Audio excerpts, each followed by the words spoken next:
His wife left him and their 3 kids for another man. 15 years later, she knocked on their door.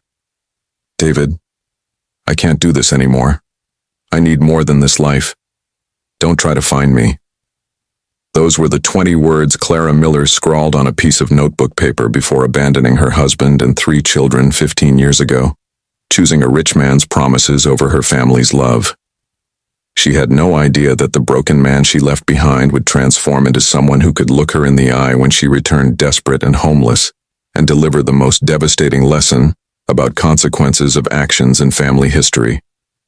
What happened next will make you question everything you think you know about forgiveness, family, and second chances. Viewers, have you ever been abandoned by someone you trusted completely, only to have them return when they needed you? How do you handle it when the person who destroyed your world expects mercy? Drop your thoughts in the comments.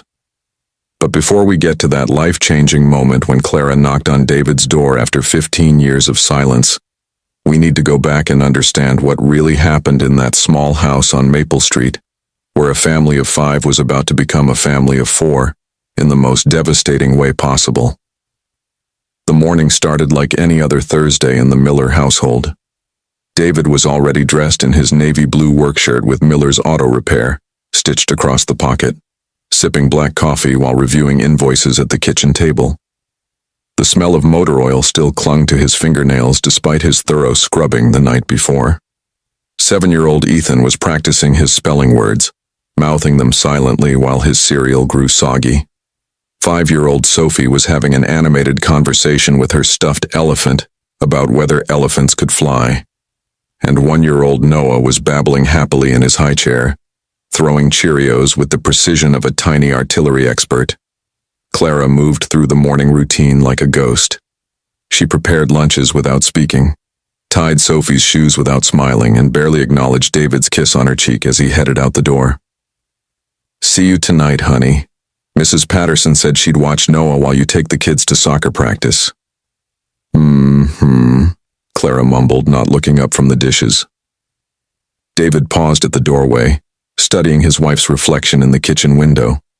Her blonde hair was pulled back in a messy ponytail, and she was wearing the same faded blue robe she'd had since Sophie was born. When had she stopped caring about how she looked? When had the spark in her green eyes dimmed to this hollow stare? "Clara, you okay?" She turned then, forcing a smile that didn't reach her eyes. "Just tired. Long night with Noah teething." David nodded, though something twisted in his gut. Noah hadn't been teething for weeks. Clara Miller stared at her reflection in the bathroom mirror, tracing the dark circles under her eyes. 28 years old, and she felt ancient. The house felt like a prison cell. Same cracked linoleum, same leaky faucet David kept promising to fix, same life shrinking smaller each day. While David built his auto repair business 16 hours at a time, Clara watched other women at the grocery store. Women with manicured nails who didn't smell like baby formula and burnt coffee. Women whose husbands wore suits instead of grease-stained coveralls. The breaking point came at Sophie's parent-teacher conference. Clara sat in the tiny plastic chair, listening to Mrs. Henderson praise Sophie's creativity, when she noticed the man across the hallway. Tall, silver-haired, wearing an expensive watch that caught the fluorescent light. He was everything David wasn't: polished, successful, confident. Mark Reynolds owned half the commercial real estate in North Dallas. When he smiled at Clara outside the school, her heart hammered against her ribs for the first time in years. "Rough night?" he asked, nodding toward her coffee-stained shirt. "Rough life," Clara replied before she could stop herself. He laughed, not the tired chuckle she got from David, but genuine amusement. "I'm Mark, and you look like someone who deserves better than rough." 3 weeks later, Clara was meeting him at the Ritz-Carlton downtown while David thought she was at book club. Mark made her feel alive again. He talked about trips to Paris, weekend getaways to Napa Valley, a life where money wasn't counted in quarters for the laundromat. "You're wasting away in that little house," Mark whispered over expensive wine. "A woman like you should be traveling the world, not changing diapers." Clara's hands shook as she sipped the wine that cost more than her family's weekly grocery budget. I have 3 children, Mark. And they'll be fine. Kids are resilient. But you? You're disappearing, Clara. I can see it in your eyes.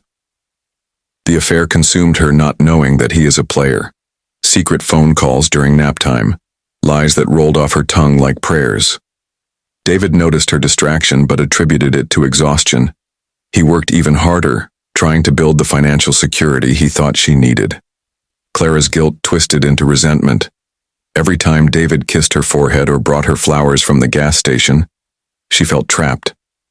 Mark was offering her escape. A condo in Uptown, freedom, a chance to be someone other than David's wife or the kid's mom. The final straw came on a Tuesday. David surprised her with a weekend getaway to Lake Texoma, their first vacation in 3 years. We can't afford this, Clara said, staring at the cabin reservation. I've been saving. We deserve this, honey. Just the 5 of us. Clara looked at her husband's hopeful face and felt nothing but suffocation. While he saw family bonding, she saw prison bars. That night after David fell asleep holding baby Noah, Clara made her choice. Mark was right. She was disappearing, and maybe that was exactly what she needed to do. Friday afternoon, October 15th. David finished his last oil change early and decided to surprise Clara with takeout from her favorite Chinese restaurant.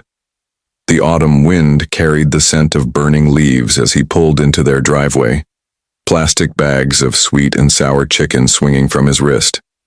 The house was too quiet. David found Ethan and Sophie huddled together on the living room couch, Sophie's face streaked with tears. Noah sat in his playpen, whimpering and reaching toward the hallway. Daddy! Sophie ran to him, wrapping her small arms around his legs. Mommy left with her bags. David's heart stopped. He walked toward the bedroom like a man heading to his execution. The master bedroom looked like a crime scene. Dresser drawers hung open, emptied. Clara's side of the closet gaped like a missing tooth. Her jewelry box sat open and bare on the nightstand. On the kitchen table, a single sheet of notebook paper waited like a death sentence. David, I can't do this anymore. I need more than this life. Don't try to find me. Clara. 20 words. 15 years of marriage reduced to 20 words. David's legs gave out. He sank into the kitchen chair, staring at Clara's handwriting until the letters blurred together. The takeout bags hit the floor, sweet and sour sauce spreading across the linoleum like blood. Daddy, where's Mommy? Ethan stood in the doorway, his 7-year-old face trying to process what his father's broken expression meant. David looked at his 3 children, Ethan with his serious brown eyes, Sophie still hiccuping from crying, Noah babbling and clapping his hands, oblivious to the destruction around him. These babies didn't understand that their mother had chosen another man over them. They didn't know she was probably in Mark Reynolds' arms right now, planning her new life without dirty diapers and grocery store flowers. Something crystallized in David's chest. Not rage, that would come later.